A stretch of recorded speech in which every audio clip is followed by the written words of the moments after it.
All right, guys, we are back and we are talking about the twin double pumper or twin pump.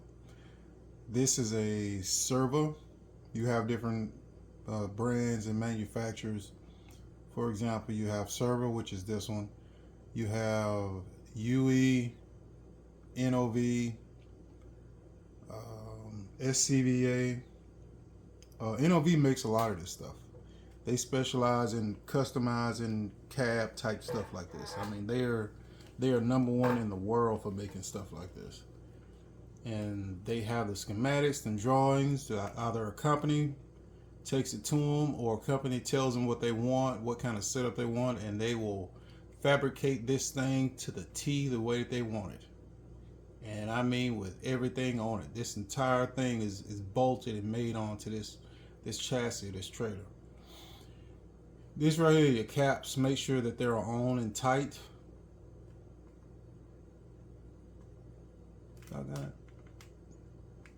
Oh crap, it's a video. Never mind. Alright, can't zoom in with the video. But if you look where this mouse is, and like I said before, if you're on your phone, it may be kind of small. But anyway, that's your hand valve. Make sure those are open or closed according to what you're doing. Not only that, make sure that they're not stripped. What I mean is, you go to close it, and when you go to close it, it just keeps going. That means that it's stripped.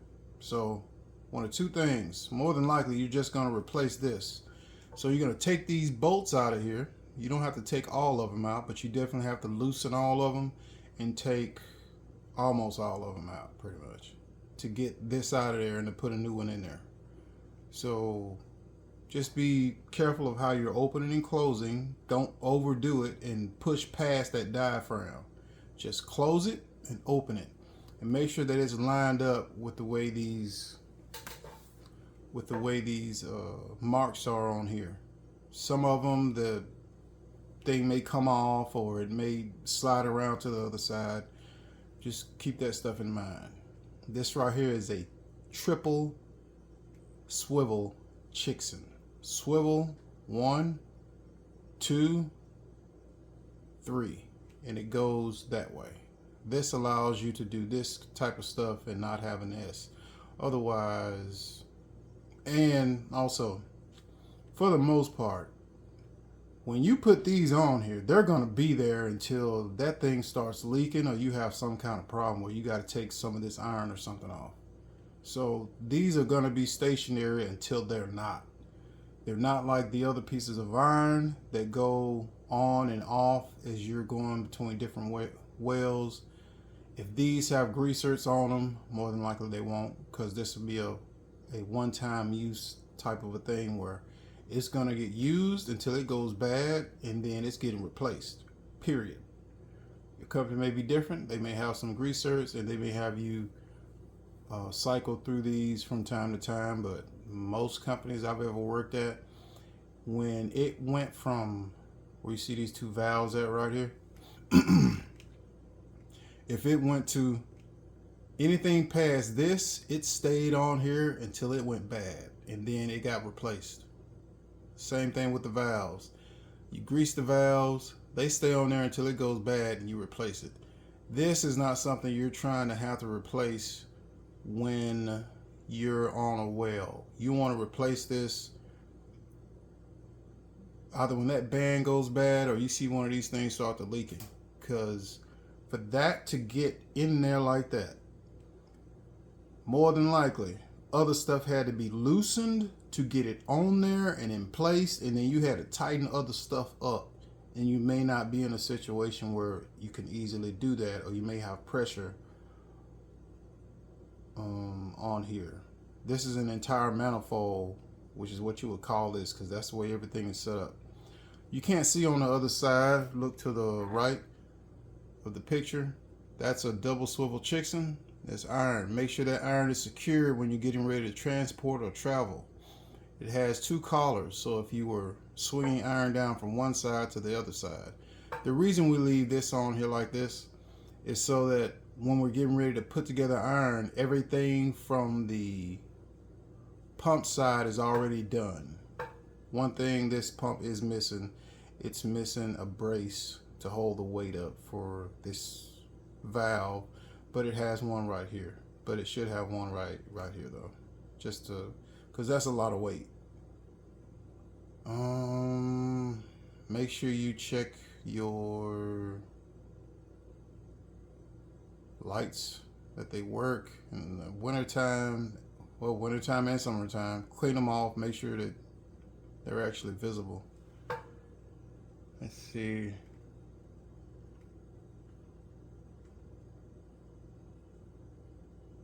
All right.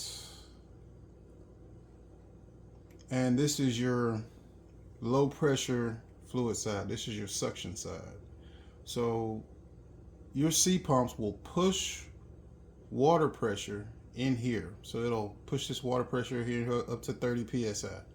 30 psi is enough to push past the springs that are in here and fill this cavity in here with water.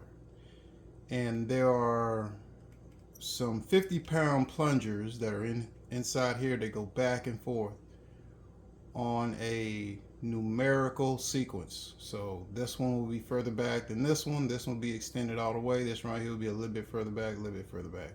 And that's the way they pump, just like pistons in a vehicle, in a car.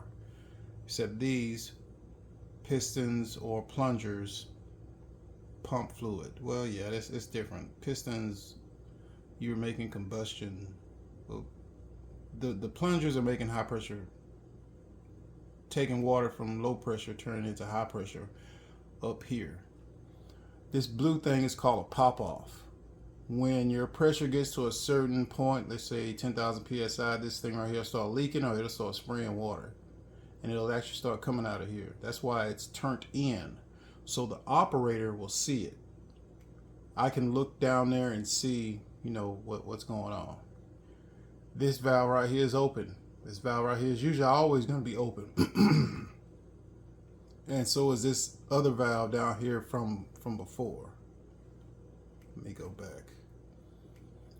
This valve will be open. This valve will be open. Pretty much all of these valves will be open all the time unless you're doing something. This one right here may be closed. Sometimes I'll close that one on transport when we're moving stuff, or depending on what's going on. This is my first valve that I would close. I would never close any of this other stuff unless we're doing something at the time. We're doing some kind of function.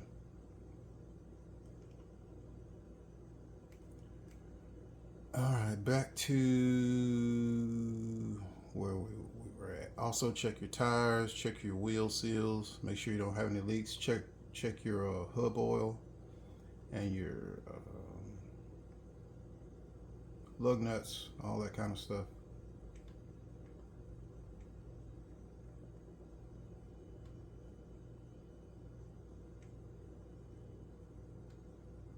All right, we're back here.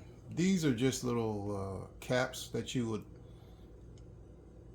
knock off to drain the fluid out of it. The other way to drain the fluid out of it is knock this cap off right here at the very end.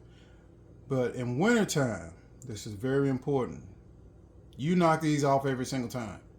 In North Dakota, in Canada, in Alaska, they're going to brine these up. And unless they say they want to leave the brine in them, cool. But once you get to -30, that metal gets super cold. It'll freeze brine.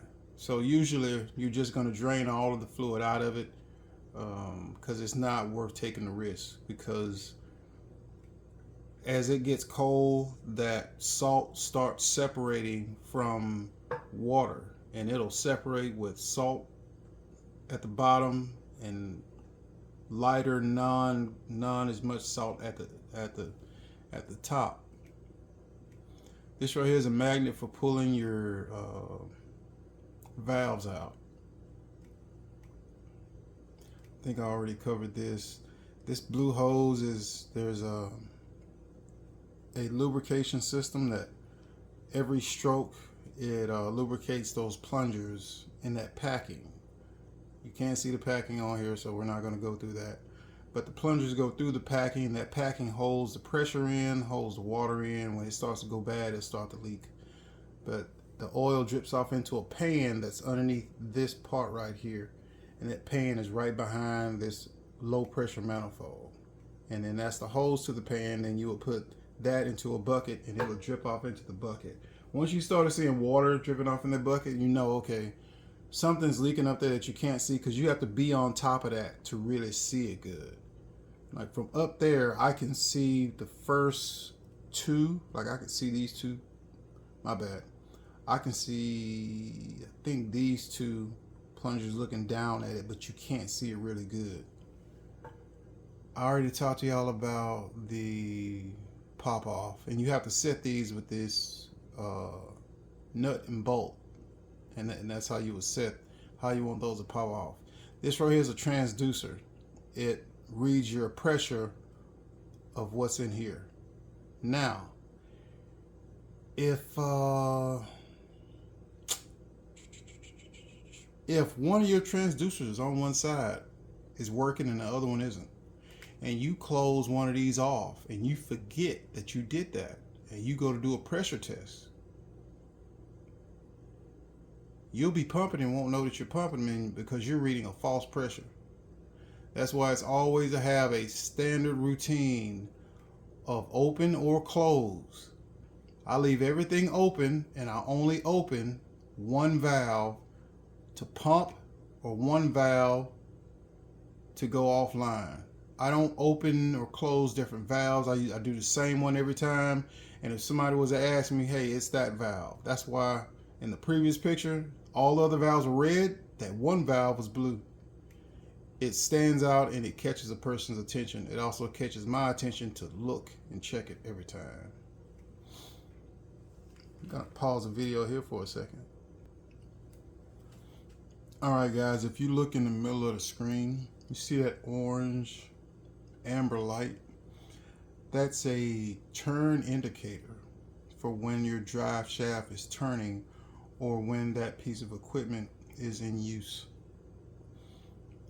Most of the time it'll work. You may get to some equipment where it don't work. Some may work erratically. You really want those to work because they're an indicator for everyone that pump is pumping. You can look across location and see those lights blinking. They can see those lights blinking from the coil cab. They can see those lights blinking from the company man shack. It's important that those work, but I'm gonna be honest with you, sometimes they'll work, sometimes they might not, but they're just a nice safety thing to have. Because if you're working on that pump, and I've been there, working on this pump, and all of a sudden you see them light stars flashing, you'll jerk your hand back super quick. But if they're not working, tell the mechanics, tell the E-Tech or your electrician that, hey, these indicator lights aren't working. It's important. It's important. And yeah, y'all can see that. Hold on a minute. All right, guys, we got a lot of stuff to talk about right here. All right, where do we start? Let's start closest to us. See this little door right here?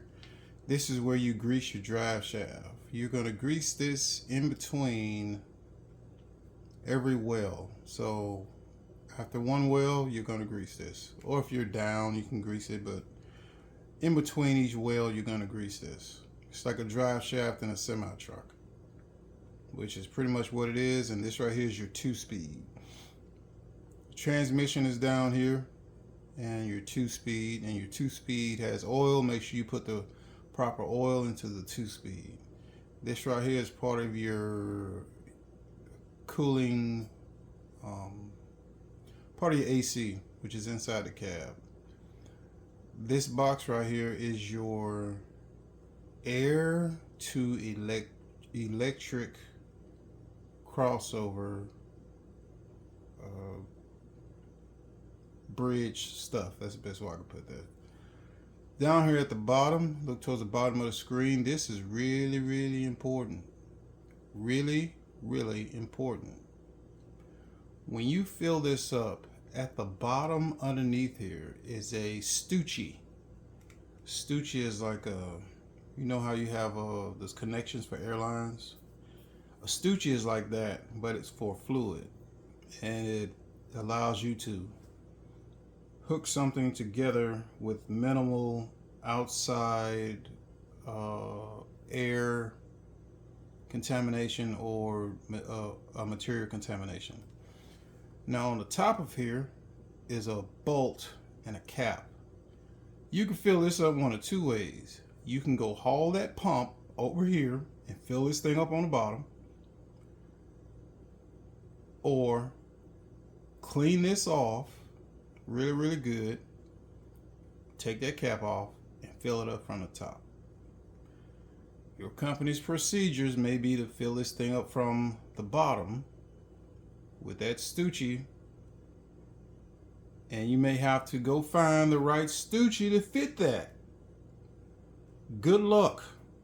Hopefully there's one in this pump somewhere, and I know that there's not one in this pump because we don't have one on there that will fit that, because that thing is probably about the size of a little bit smaller than your wrist. But you have to keep up with all kinds of little small stuff like that. Keep that in mind.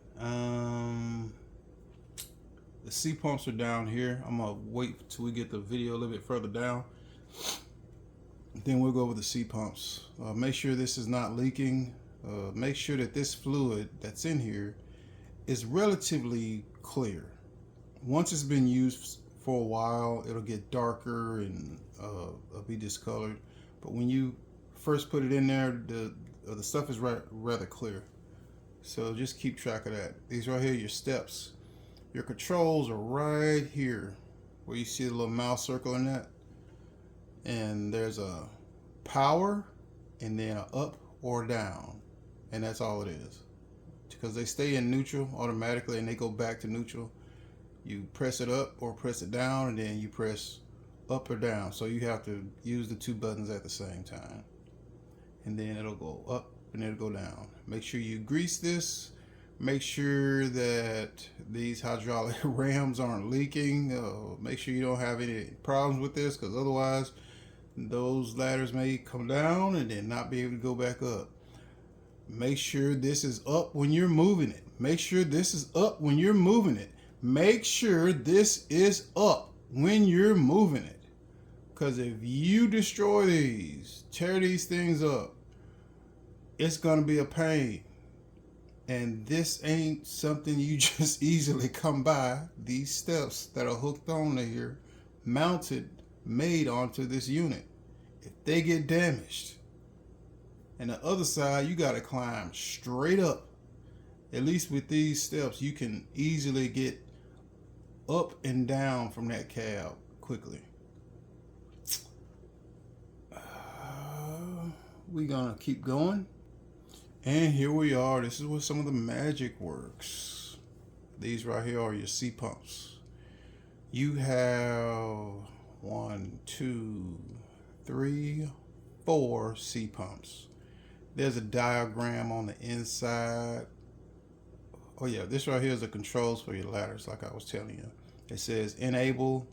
You hold the button up, and then you press up or down. And then it goes down to a certain point and it stops, and it goes up to a certain point and it stops. That's your little greaser right there. And that's where you grease it at. This pump has every kind of way you could pump something or some kind of fluid. It has it set up on here. It doesn't matter what it is. One way you could think of pumping fluid or mixing fluid into a tub or pumping it directly, you can do it with this pump. It's like a CVA. You can move that water any way you want to, any way you want to, as long as those valves are working. These are air actuated valves. This one doesn't have a cap on it. If you look up towards the top where you can see, can you see?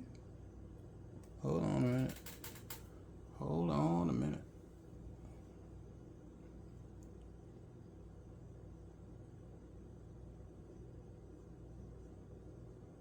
All right. Up here towards the top of the screen, you see this is an air actuated valve. I think that's just laying up there. It might not be. Anyway, this is an air actuated valve. It usually has a little cap on it that's an indicator.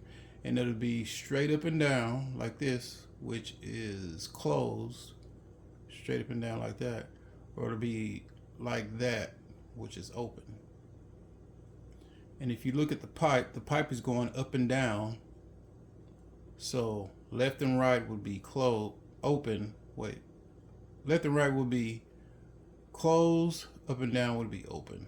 And they're in different positions depending on where the pipe is. So it will be according to the position of the pipe. And there's some more of these things up underneath here. How do you know when they're going bad? When you go to actuate a valve and nothing happens. I would advise anybody who's going to operate pumps, when you get some free time, just actuate valves, because sometimes stuff fall into the tub. I've got some pictures somewhere on here of a hammer that was off in the tub, and who knows how long it was in there. The only reason I saw it is because we were pumping the tubs dry. And I was looking to make sure all the water was going out of the tubs. And lo and behold, when I go to look in there about the second to the last time, I see a damn hammer sitting off in there. There's a screwdriver off in there too. But a screwdriver, something small like that, can cause some major problems, especially get pumped in or sucked into somewhere where there's a valve and now the valve won't open or close, which is usually a problem if you're having a valve that's not opening or closing, or it's just worn out. But these are air actuated, so make sure the air is hooked up to them the right way. Trying to think if there's anything else to tell y'all about these. They're pretty simple. These are your C pumps. Make sure you grease these 3 to 4 times a shift. So every 2.5 hours to every 2 hours. 12-hour shift, you'll be doing it 4 times a shift, because they should be doing it at shift change and then 2 hours or 2.5 hours after that. So 3 to 4 times a shift. Remember what I said about these hand valves? Make sure you're always keeping track of these. And you notice this one doesn't have the little teeth for the open and completely closed, so you can feel it when you turn it. Make sure you keep track of these caps, because some people may leave them loose and they come loose off the highway. If this valve happens to be stripped or backwards and this comes off, whatever fluid in here is coming out onto the road, and somebody will be calling the police looking for you. These are your hydraulic pumps for turning your C pump shaft, and your propellers are in here. The fins, the blades that are in here, this whole thing, this plate comes out, and this whole thing slides out and off. I've actually taken these off before and replaced the blades in there and then put it all back together, which some of you may not even see that. So it's a good thing to know how to do, especially if you have to do it out there on location. But it's pretty simple though. It's a lot better if you have a completed one already assembled, so you could just unbolt the whole thing, put the whole thing back, put a whole new assembly back on there, and then you just keep on rocking. Otherwise, you gotta take all the old stuff off, but if you got the whole thing, where you could just unbolt this right here off, take that off, swap the lines, put it back on there, you're good to go. Just remember where these grease lines go. And hold on a second. I think I got to show you guys something else. All right, you can't see it in this particular video, but on the side of this rail, these grease lines go up to an adapter, and you can grease each one of these individually. So there's 2 C pumps, and it's got 1, 2, and there's another one somewhere up in here that you can grease. And you would make sure that you're greasing the right ones. You grease the C pump that's spinning. I repeat, you grease the C pump that's spinning. And you keep track of which one is doing what. That way you know what's getting greased and what's not getting greased. I would advise you to put some color zip ties on these so you would know which one is which, and really you could just zip tie 3 on one C pump and then you automatically know what the other 3 are on the other one. Especially color coded, like we got blue on this one and blue or up here on this little bracket, so that when somebody else greases it, they know what they're greasing. I told you about the caps, I told you about the valves. The plumbing on the other side is exactly identical. This pipe goes all the way over to the other side, and it has one manual and an air. This pipe right here goes to the other side, and it has a manual and an air.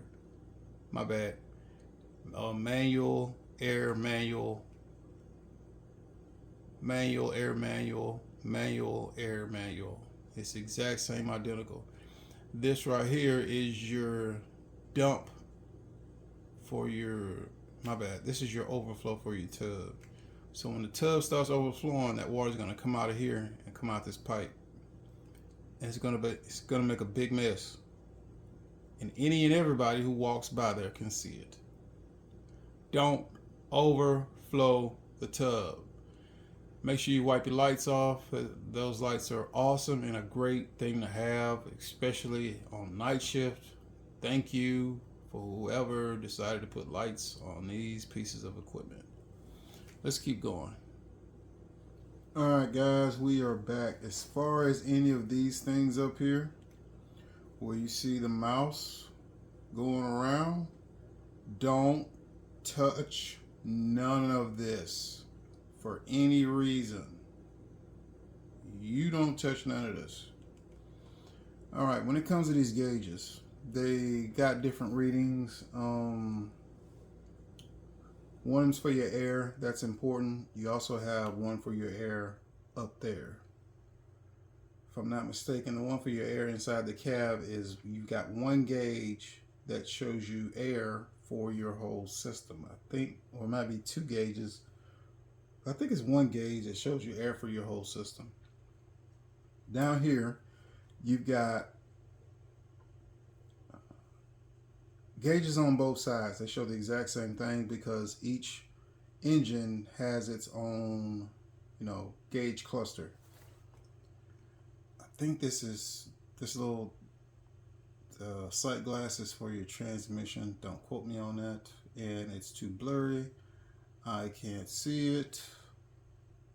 Yeah, we're gonna move forward. I think the better view is on the other side of the pump. The mechanics should label these when they're getting changed. These hydraulic filters, they should label these. If you change these oil and fuel filters, you see where my mouse is, the cat and then the clear one.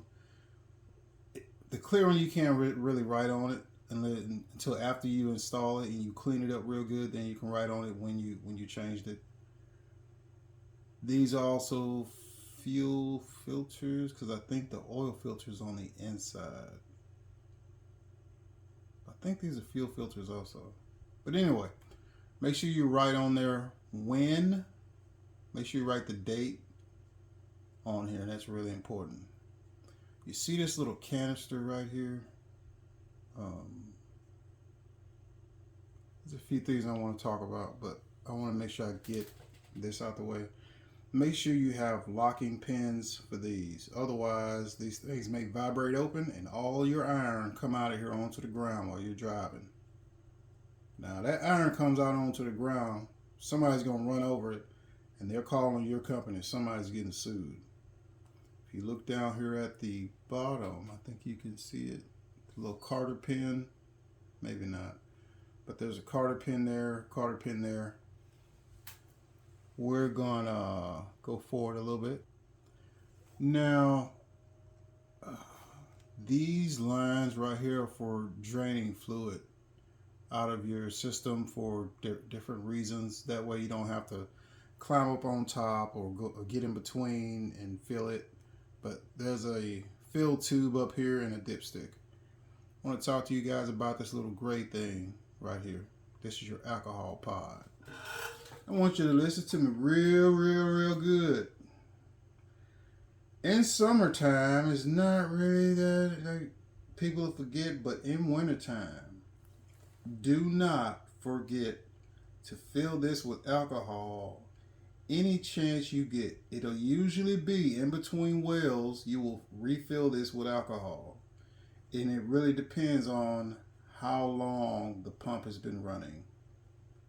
When it comes to this pump's air system, they are funny. Some of them, your what do they call it? Your air dryer is in different locations. The closer to the engine and the higher and closer to the engine it is usually the better. The farther and closer to the ground it is usually the worst. For example, our twin pump runs great, except when it gets cold and that air dryer freezes up, you lose air. When that happens, we gotta run an air line from the tractor to the twin pump, or we gotta run an air line from the frac pump to the twin to supply it with air. So that means now we've got two codependent pieces of equipment, or three if you're running the tractor, which is not made to be ran at low idle, so you will need to run it at 1,000 or 1,100 RPMs to keep the system warm enough for the winter, especially in the dead of winter, to keep it from freezing up, clogging up filters and all other kinds of mayhem, and having a forced regen and every kind of crazy thing you could possibly think of with that tractor, you will start having. And let me tell you, it ain't worth the headache. So make sure that you have alcohol in here. Make sure nothing is rubbing up against any. Not right now. Not right now. Damn. Oh, crap. Anyway, make sure you don't have anything rubbing up against any of these lines right here, these hoses, especially when it comes to this alternator. You don't want any of those things rubbing or chafing through to that metal. You are going to have a problem. And you don't want those kind of problems. I think I already talked to y'all about the oil filters. Make sure nothing is clogging up your radiators. These will be taken out once or twice a year, and they'll be acid cleaned. You can get by with using it's some stuff. It starts with an M. You use it for cleaning swimming pools or something like that. I forget the name of it, but it's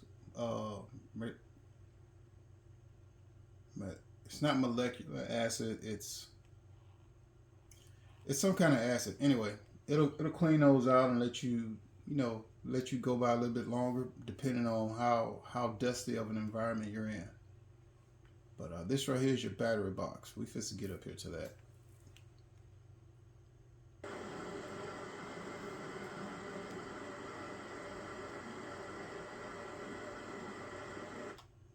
All right. The reason you saw me moving that hose, I was trying to see how firmly is it pressed up against this oil pan. This is when they first put it on, I think. And it was chafing just like you could see where it had rubbed up against it, but we had just moved equipment. So I took a note of that. I think I took a picture of it too, and that was a picture that y'all seen in the other video, so that I will remember to check this later. And sure enough, it was slowly rubbing a hole, and it did ultimately rub a hole into this, and this had to be replaced the second time. because that's where it was rubbing the first time, which caused the hole in the original hose and the headache that ensued. There's an airline, so you can hook up an airline and run it directly into both air systems, because both air systems are connected, and that's also good to know. So remember to check stuff like this, like all of this. Like I'll pull them apart a little bit, check them to make sure that nothing is rubbing into one another, and it's just really good to check this stuff. And that is a fuel shut off, to shut off fuel from your fuel filter and filter line when you're going to change it.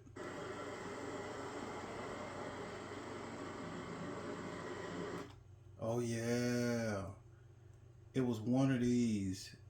It had rubbed all the way down to where the metal in this hose is. This right here is your battery box. That's where your batteries are.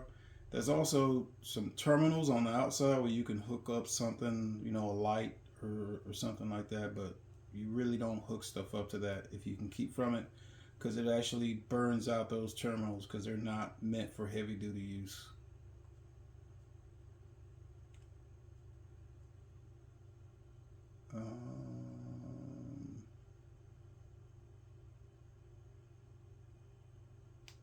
I don't know if I actually show you guys this. Nope, I don't.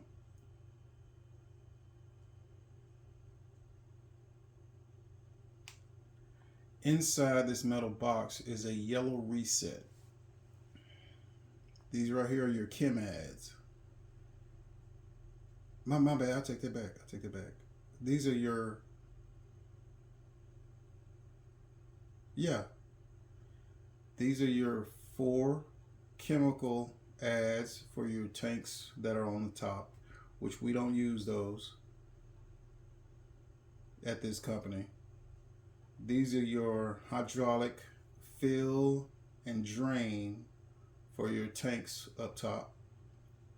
Inside this box is where your computer and safety stuff is sitting at. There's a little yellow switch in here that if your electronics or lights start doing some weird stuff, make sure that this switch in here is pressed down. And all you could do is stick your little pinky finger in there and press down on it. Your stuff start doing some weird stuff, your lights go out not working, more than likely it's probably because that little switch, safety switch, has popped up.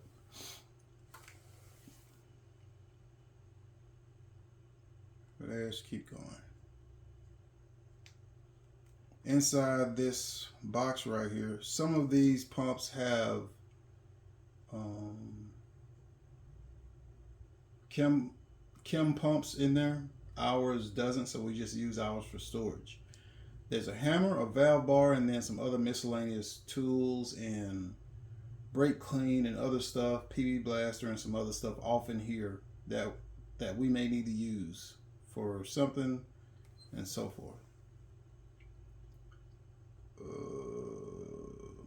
This right here is a slide up and down ladder. It has a little latch. Make sure that latch is in when you're transporting it. Otherwise, this thing will slide down, hit the ground, and you'll be dragging it. Don't do that. These right here are your greasers.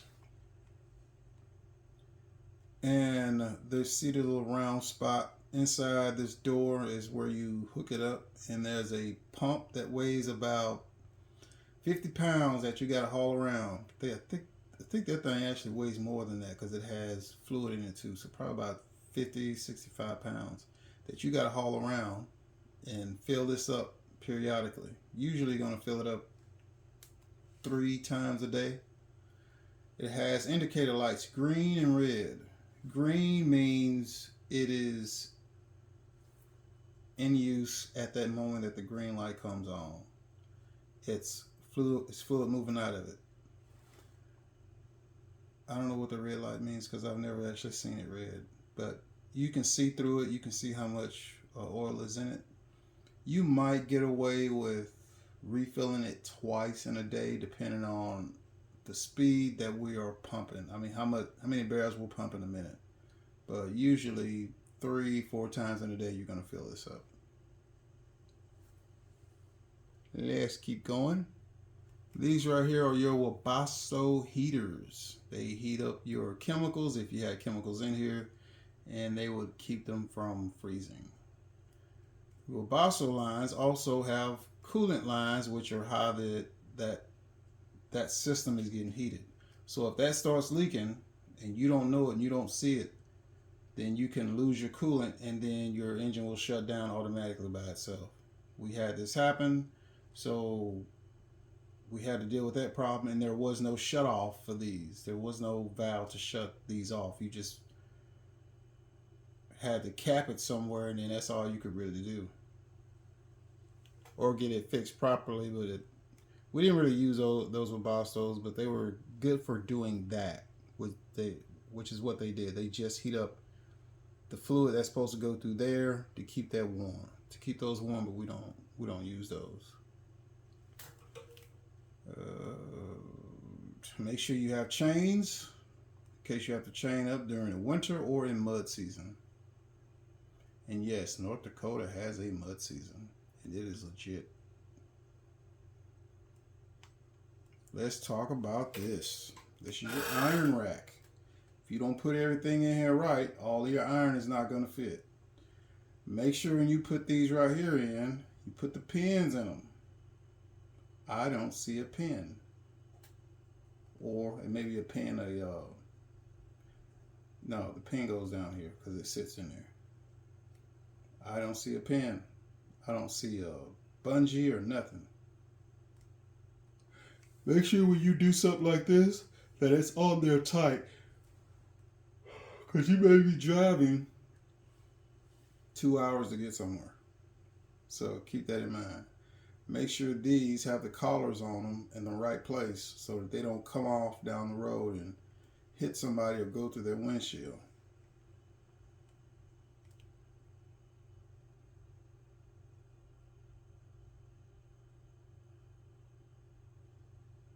Hold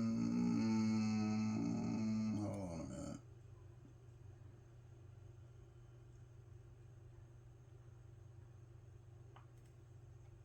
All right, guys. This radiator was recently cleaned. Otherwise, whole thing would be full of dirt. But this radiator has been recently cleaned. I can tell because I can see the fins, literally, like they're not full of dirt. And I always made an effort to spray these off every time we went to the yard, even though that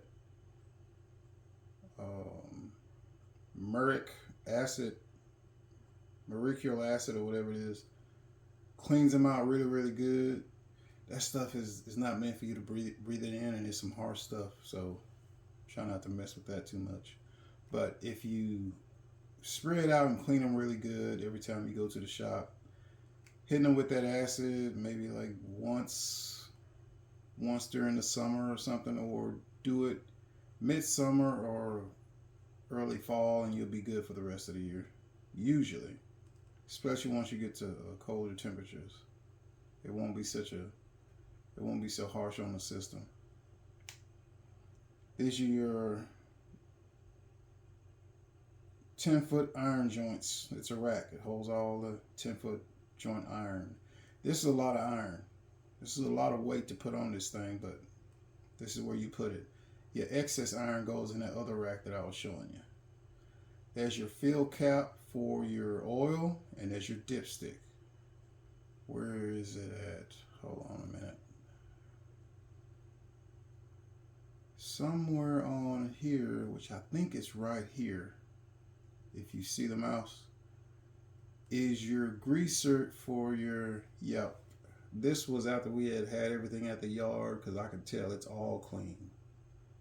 It's like, even, and I know I washed this. The reason I know is I can look at it and tell. Like, it's clean. It's all in here clean. I'm the only person that washes stuff that clean. Everybody else, like, they'll wash it, but if it ain't your equipment, you tend not to go through the time of, But anyway, like, that's clean. Under here is clean. Inside here has been sprayed out. I know I did that. But I think that's it on there. But the same thing that's on here is on the other side.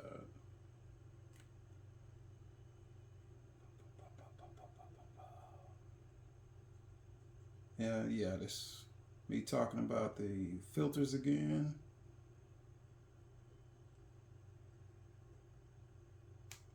There's a catwalk up here where you can store storage for stuff. We've got some 5-gallon racing jugs that we put oil and other chemicals in. There's also some stuff called pipe save, or it's a chemical you put off in there to help maintain the pipe if you're not going to be using the pipe for a period of time. Keeps it from rusting and deteriorating. But it's some very bad stuff. Don't get it on you, and don't inhale it. So keep that in mind. I forget if it's pipe something, or anyway, don't inhale it, don't get it on you.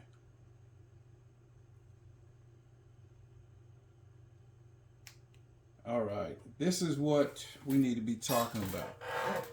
These gauges, the first top gauge says pressurizer pressure. Bottom one first, we're going from left to right, says lube oil pressure. That is critically important. Lube oil pressure. We'll just stay on the bottom. Charge pressurizer. Charge pressure load pump. Air pressure. Transmission lockup pressure. I'm not going to get into explaining all of these except a couple. One is air. Your air should be the same on both sides. That means that both air systems are working the way they're supposed to be. A mechanic could better explain some of the other safety stuff in the air pressure system. I don't remember where they were. I know how they work and how they work to one system would shut off the other system to keep the other system from blowing out seals in the manifold between the two. I don't remember exactly how that works, so and it, all that, but just take my word for it. All right, you need to know about. You need to know about this one, charge pressure load pump. I think it's low pump pressure. Anyway, I wish I made a video at the time. I think I did, but I don't know if this is it. Right now I'm pointing at and talking about these lines that were chafing, like they had a big gouge where they had been rubbing in between one another at. So I took a piece of a diaper and some duct tape and put it in between them, and that kept it from chafing even more. Same thing right here. Piece of diaper, duct tape. It's a short-term fix, but I also made note of it and let the mechanics know what was going on with it.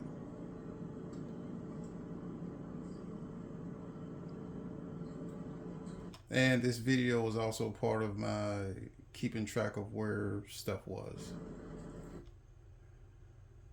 When it comes to that load pump, when you're loading water into the tub, that gauge will jump up and down as the propellers in your C pump are grabbing water and trying to push it up. Grab water, trying to push it up. Grab water, trying to push it up.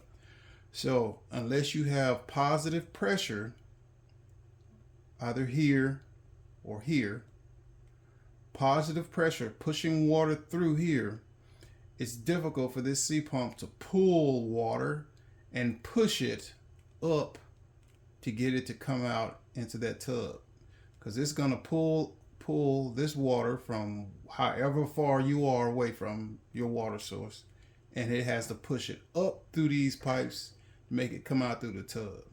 Now, once you get enough centrifugal force of where it's nothing but water in there and there's no air, cool, great. The problem may be is you may have 100-foot of hose, and that water has to go through that 100-foot of hose a filtration unit that injects chemicals and then it gets to you. So you got to pull that water all that distance. Sometimes you may have to pick those hoses up and get air bubbles out of them, or crack it a little bit and try to let it leak a little bit of water so that it can get by, so that you can get this thing to suck in water. Sometimes it's a headache. Sometimes it's just as easy as it can be. It just depends on how the system is set up, how far you are from the water, and whether they have a boost pump to get the water to you, or at least put some positive pressure on that fluid to get it to you, and then you can take the rest of it from there. And if they have a boost pump on at an idle and it's pushing water to you, all you want to do is just crack this about halfway, sometimes a little bit over halfway, so that you slow that water down and you can better meter it from your controls, because you can't be opening and closing, because once you're up there in the cab and you're pumping, you're not coming out of that cab unless somebody relieves you. Like, you ain't running down out that cab to come do stuff. And they'll tell you, don't come out of here unless somebody relieves you or there's something going on. Please hear me. When you're operating the pump, you're going to be in that pump unless you got somebody to relieve you. So if you got to go to the bathroom, go do whatever it is, need to go take a smoke break, call somebody, call them ahead of time. Go run, take care of whatever you need to go take care of, and then, go back to operating your pump. But that's not something that could be left unmanned with pumping 5,000 psi or actuating tools or pressure testing tools or testing tools, period. These are your greasers, and you see the zip ties on them and the according zip ties on your C pump, as we talked about. This is your hose rack, a job box to put other fittings that you would put on here to go from male to male to male to female to male to 2 to 3 and every other kind you could possibly think of. It ought to be off in this box or the other side box.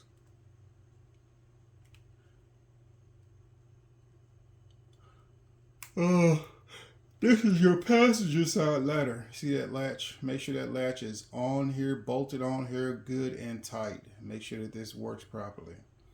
These are your 4-inch water hoses. Make sure that they don't have any chafing and there's not any holes in them. And any of them that are bad, you want to get rid of them, or they may cut them down, which usually they don't do that unless they're long enough. And our hose links are usually just this distance. This is your power in fluid tank. I know I washed this pump because I can look at this. See how clean this is? I could tell if I washed this or somebody else washed this. I could tell by where I see dirt at and grease at. So I know for a fact I washed this, because that sucker is clean all the way up underneath here. All the way up underneath here is clean, so I know I washed it. Like I said, power in lube. Make sure that this is full to the sight glass. How can you tell when it's full and when it's not full? When the engine is off and it is not running. All the fluid goes back in here. And that's how you know whether you need to fill it or not.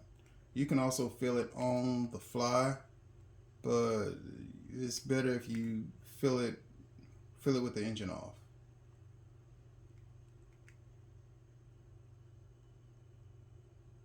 Let's see. Oh yeah, don't forget about your doors on your drive shaft so that you can grease in between wells. Grease here. There's about 4 of these on each side, so keep that in mind.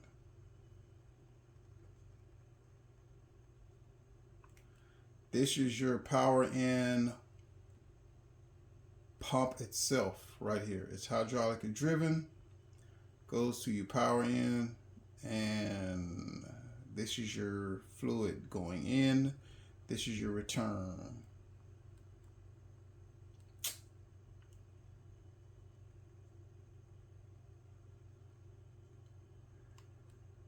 I got to work after we drove out here to location and saw that this was sitting right here. So apparently they drove this all the way from Williston to Killdeer with that thing sitting right there.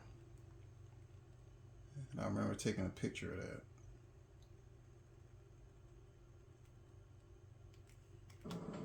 I just leave that there. Just like they rode all the way from town with that sitting there. Maybe they didn't. Maybe they found it out there or something. But anyway, this is the opposite side of that. Oh, let's talk about these for a second. These are your bleed offs. Remember what we talked about, double isolation. You got it. So if one of these fails, you have a backup. These are a pain to get out of here, but you can get them out of here. Also check your bands. Make sure you use high pressure grease. That's your high pressure greaser. You can rebuild these if they have the rebuild kits for them. This is your valve for your suction line. There's a whole diagram up there in the cab for how all of this stuff and where it all goes.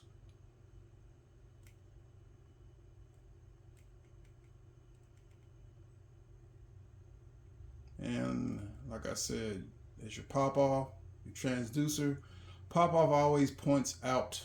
Pop off always point in where you could see it, or in somewhere where it could be easily seen, and it's not going out of your containments. Remember your containments go underneath your equipment to maintain any spills or catch any residual oils or anything that may come from it from operating or a release of something. Same thing as the other side. Exactly the same. I've already got a video. It's actually older, but it's the same principle. There's a valve. There's a keeper, a valve. My bad. A keeper, a spring, and a valve and a seat, and that's how it goes in there. Keeper, spring, valve, seat. And those valves get pushed up with every stroke, just like I explained over there on the other side.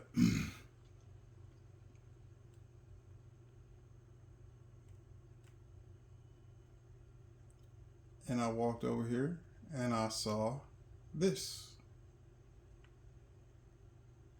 Let me back up. I saw this tire. I said to myself, I'm assuming they must have drove here with this tire like this. And as I said before, you see this little seal right here? This goes inside of the cam lock hoses, if I'm not mistaken. And I put these on here. That way if I need one or we're using it or need to use it for something, boom, it's right there.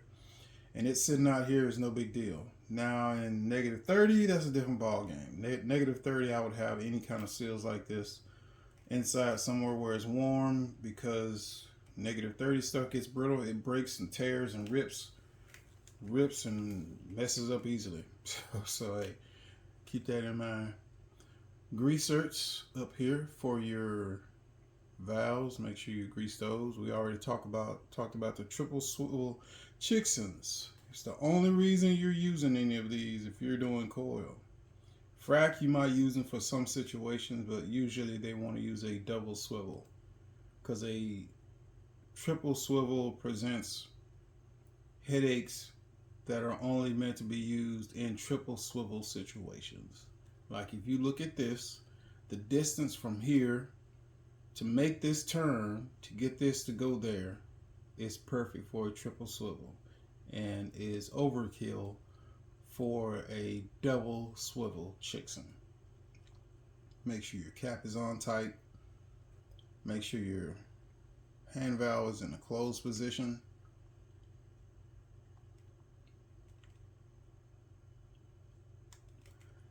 This is a bleed off valve.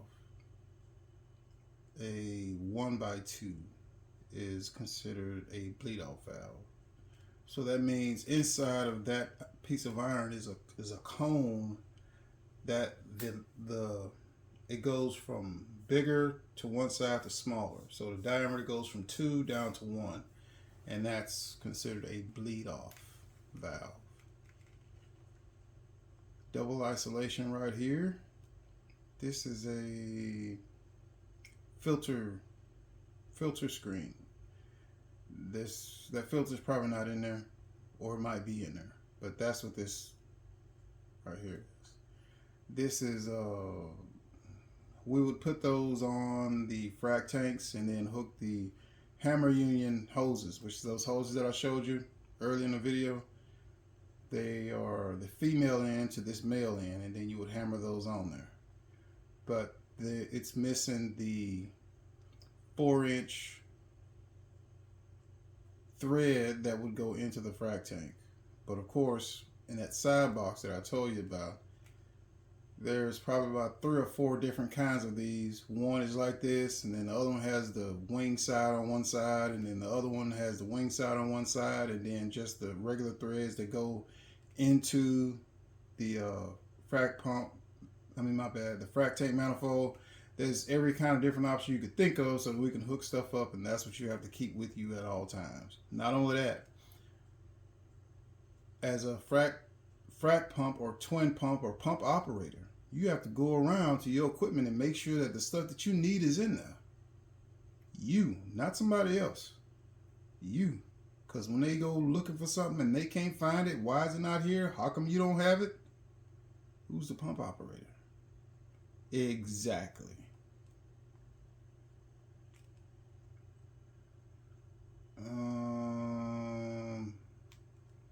Make sure this is properly mounted and secured. This right here is bent, as you can see. That piece of metal is supposed to be like this one, but this is bent. So took a ratchet, hooked it to it. It's off in here, and that's pretty much it. I think I pretty much covered it all. Let's hold on for a minute. Inside this box is miscellaneous tools that you're going to need to tear inside of your frac pump. Your plunger, wrench, and puller. That's another cap. Some brake clean, some PB blaster. Yes, this box is going to look like this. You can clean it out and make it look better if you want, but between you and the other 2 shifts of people that's going to be running this stuff, it's going to end up looking like this anyway. There's a tube of white lithium grease off in here.